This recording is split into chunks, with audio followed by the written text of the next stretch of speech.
Ekonomi lagi serba mahal, harga bahan baku naik pelan tapi pasti, ongkos kirim ikut terkerek, dan daya beli masyarakat terasa makin selektif. Tapi anehnya, setiap event tanggal kembar datang, jutaan orang tetap kalap check out barang diskonan. Notifikasi pesanan bunyi tanpa henti, grafik penjualan melonjak, dan banyak UMKM rela potong harga mati-matian demi ikut euforia itu. Fenomena ini terlihat manis di permukaan, padahal menyimpan cerita yang tidak selalu seindah angka omzet di dashboard. Halo Sobat Bisnis, selamat datang di channel Sektor Bisnis. Di video kali ini kita akan membahas Tokopedia vs Shopee, bedah perbedaan perang promo, dan bagaimana seller harus menyesuaikan. Kita tidak akan cuma membandingkan siapa yang lebih ramai atau siapa yang lebih sering kasih gratis ongkir, tapi kita kupas cara kerja promosinya dan dampaknya ke arus kas pelaku usaha kecil. Karena yang kita kejar bukan sensasi lari sesaat, melainkan laba bersih yang benar-benar bisa dibawa pulang.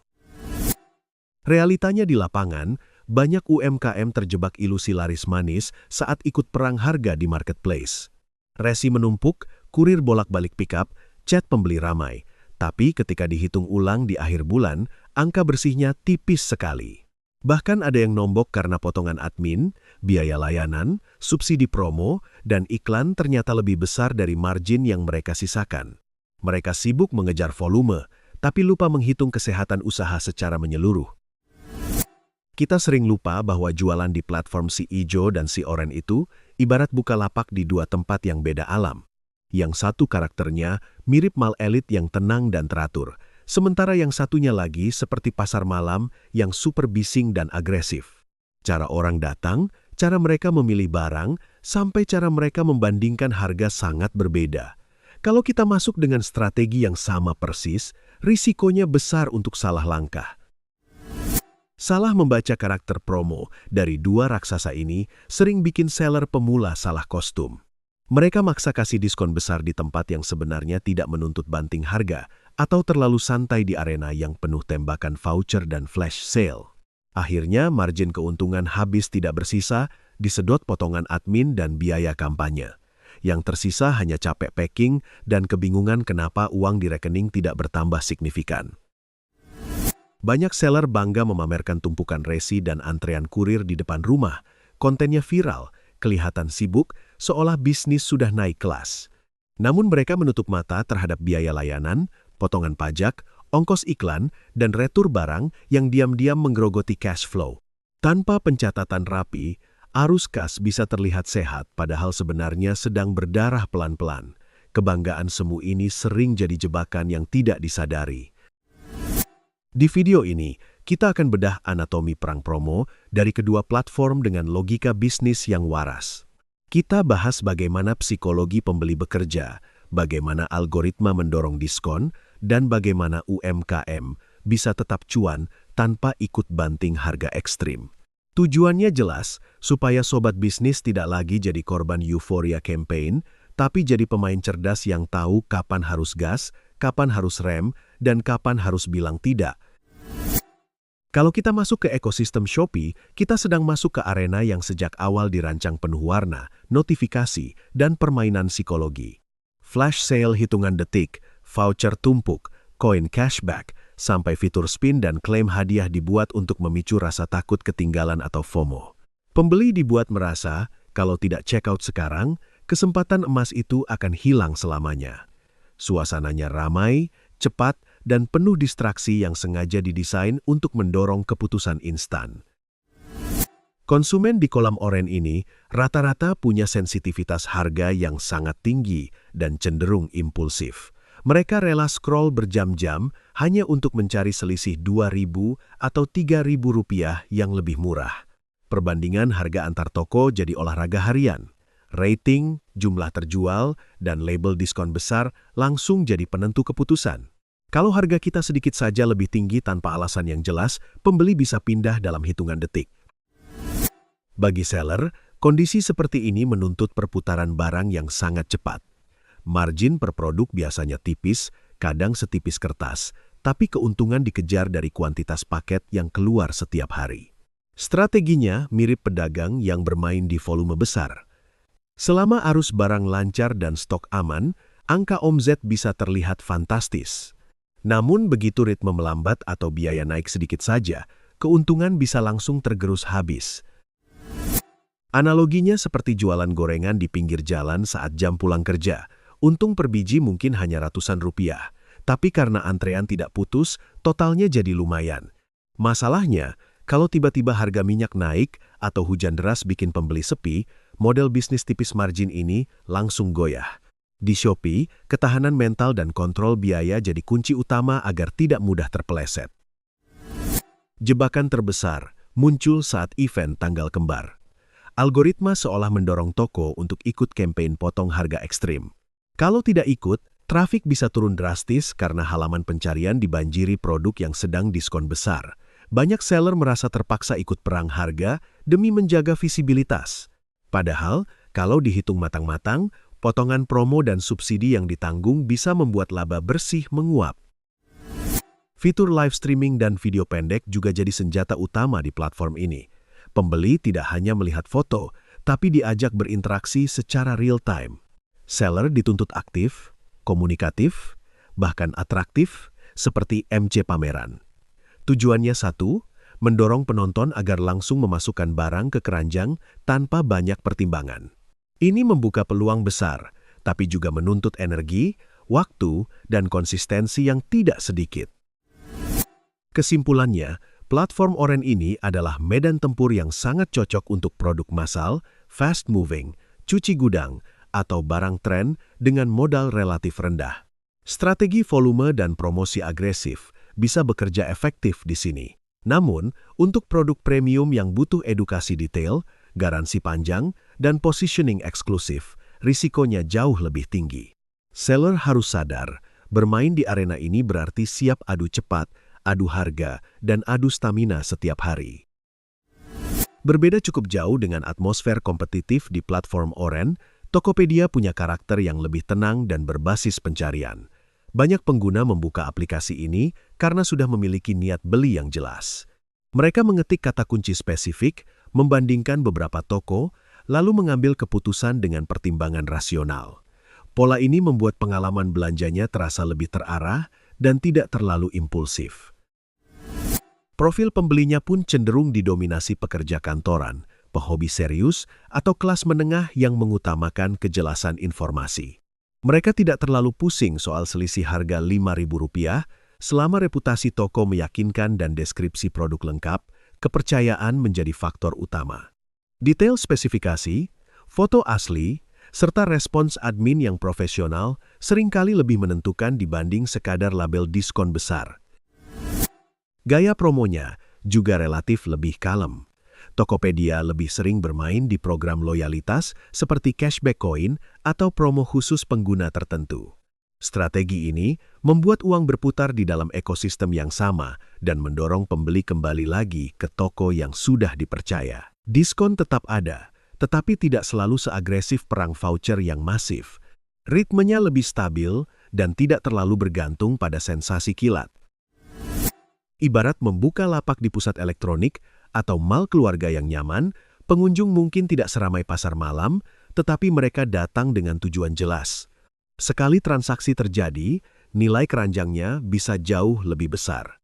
Average order value cenderung lebih tinggi, karena pembeli tidak hanya membeli satu barang murah, melainkan produk dengan harga dan kualitas yang lebih serius.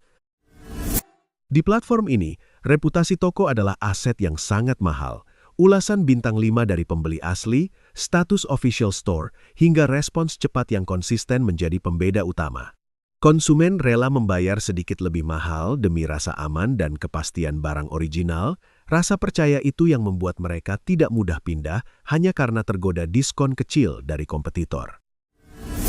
Walau tetap ada biaya admin dan layanan, seller sebenarnya punya ruang yang lebih lega untuk memainkan margin sehat. Terutama bagi yang menjual elektronik, underdeal otomotif, perlengkapan hobi, atau produk dengan nilai teknis tinggi. Dengan positioning yang tepat, harga tidak perlu selalu jadi yang termurah. Yang penting adalah value yang ditawarkan terasa masuk akal bagi target pasar. Tokopedia menjadi tempat yang ideal untuk membangun brand jangka panjang. Seller bisa mengumpulkan pelanggan loyal yang berulang kali kembali karena puas dengan pengalaman belanja sebelumnya. Hubungan ini lebih stabil dan tidak mudah goyah oleh perang harga sesaat. Disinilah peluang UMKM untuk naik kelas dari sekadar pedagang diskon menjadi merek yang dipercaya dan dicari. Kesalahan paling fatal yang sering terjadi di kalangan UMKM adalah malas riset dan terlalu suka main tempel. Harga jual, judul, bahkan foto produk dari satu platform dipindahkan mentah-mentah ke platform lain tanpa penyesuaian. Padahal karakter pembelinya berbeda, pola persaingannya berbeda, dan ekspektasinya pun tidak sama. Akibatnya, strategi yang seharusnya efektif di satu tempat justru menjadi bumerang di tempat lain. Banyak pebisnis pemula juga gampang mabuk omzet. Saat campaign besar datang dan pesanan membludak, mereka merasa bisnisnya sudah aman. Padahal angka yang terlihat di dashboard itu masih kotor. Mereka jarang duduk tenang untuk menghitung ulang HPP ketika harga bahan baku naik atau supplier mengubah skema pembayaran. Lonjakan penjualan tidak selalu berarti lonjakan keuntungan bersih. Biaya operasional tak kasat mata sering diabaikan. Uang untuk lakban, kardus, bubble wrap, tinta printer, listrik gudang, sampai retur barang rusak dianggap sepele. Ditambah lagi biaya lembur karyawan saat order membludak. Kalau semuanya ditotal dengan jujur, margin yang tadinya terasa aman bisa berubah jadi sangat tipis, bahkan minus. Tanpa pencatatan detail, kebocoran ini tidak terasa sampai kas benar-benar seret. Prinsip harga paling murah sering dianggap sebagai senjata utama untuk menang, padahal itu seperti perlombaan menuju jurang yang sama. Di atas kita, selalu ada pabrik besar atau importir tangan pertama dengan modal jauh lebih kuat. Mereka bisa bertahan jual tipis lebih lama. UMKM yang memaksakan diri ikut arus tanpa cadangan napas panjang justru lebih cepat kehabisan tenaga. Situasinya mirip orang yang memaksakan motor matic menanjak sambil menarik gas penuh terus-menerus. Suaranya memang meraung dan terlihat agresif, tapi mesin bekerja ekstra keras, lama-lama overheat dan rusak. Dalam bisnis, overheat itu bernama cash flow macet. Pesanan ramai, tapi uang tertahan di stok, di biaya promo, dan di potongan platform yang terus berjalan.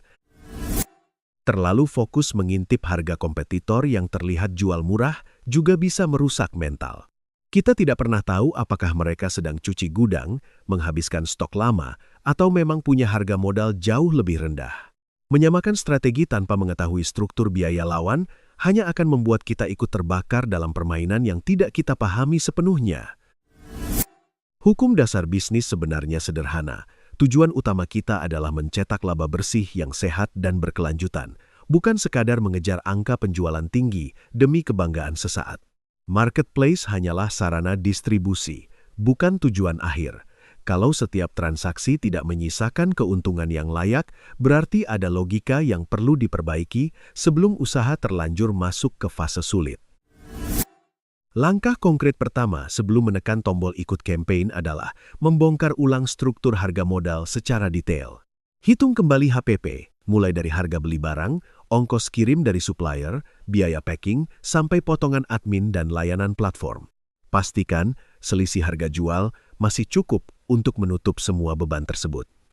Jangan sampai tergoda diskon besar hanya karena ingin terlihat kompetitif, padahal angka akhirnya membuat kas usaha terkuras.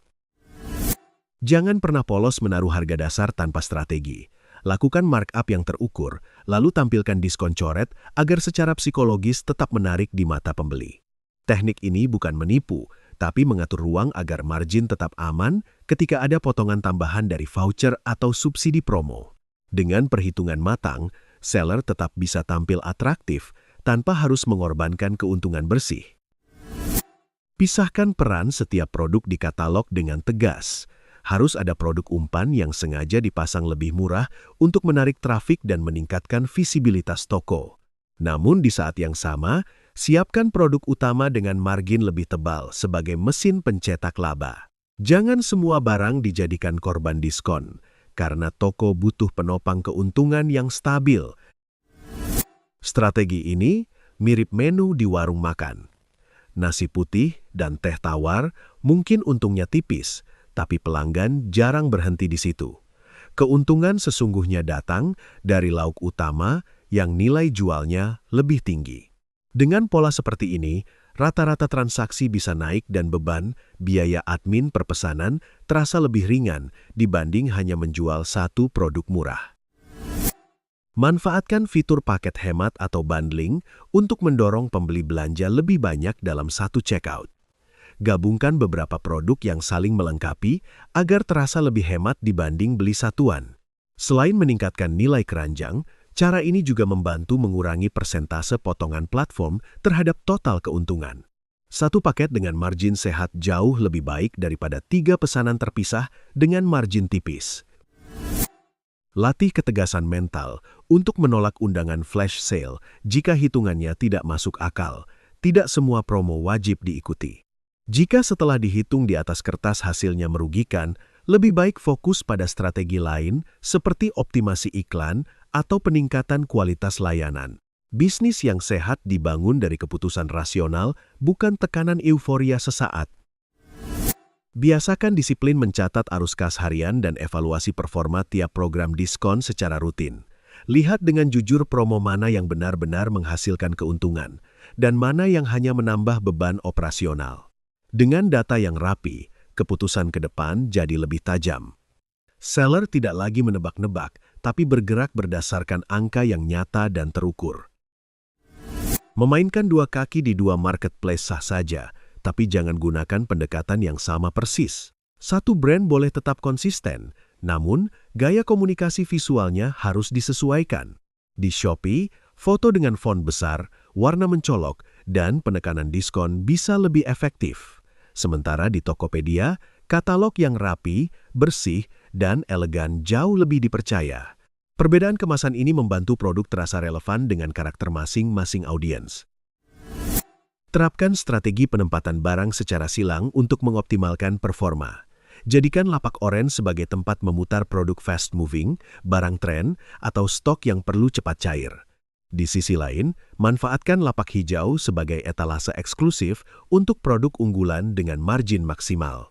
Dengan pembagian peran seperti ini, risiko perang harga ekstrem bisa ditekan tanpa kehilangan potensi penjualan.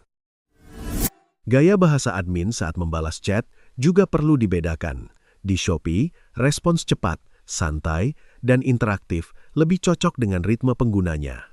Gunakan pendekatan yang ringan dan persuasif agar pembeli segera check out. Sedangkan di Tokopedia, jawaban yang lebih detail, sistematis, dan profesional akan meningkatkan kepercayaan. Pembeli di sini cenderung menghargai penjelasan teknis yang jelas dibanding sekadar rayuan promo. Bayangkan seperti mengelola dua cabang usaha berbeda. Cabang pertama berada di pasar induk yang padat dan menuntut kecepatan transaksi tinggi. Cabang kedua ada di dalam mall yang nyaman dan menuntut pelayanan lebih personal. Keduanya bisa sama-sama menghasilkan, asalkan manajemennya disesuaikan. Kesalahan mengatur pendekatan bisa membuat salah satu cabang kehilangan daya tariknya. Maksimalkan fitur unggulan dari masing-masing platform. Di Shopee, manfaatkan live streaming dan video pendek untuk menarik perhatian dan membangun interaksi real-time.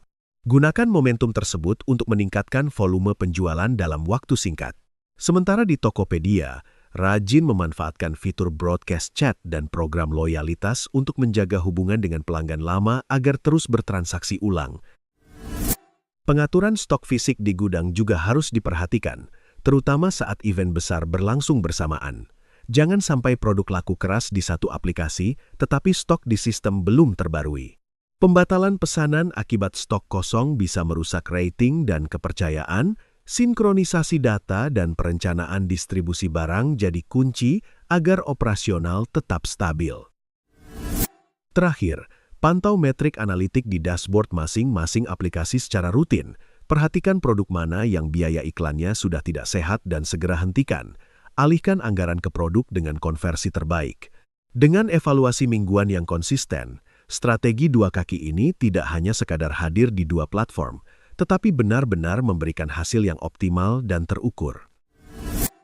Perang promo antar marketplace akan terus berubah mengikuti strategi bisnis masing-masing platform.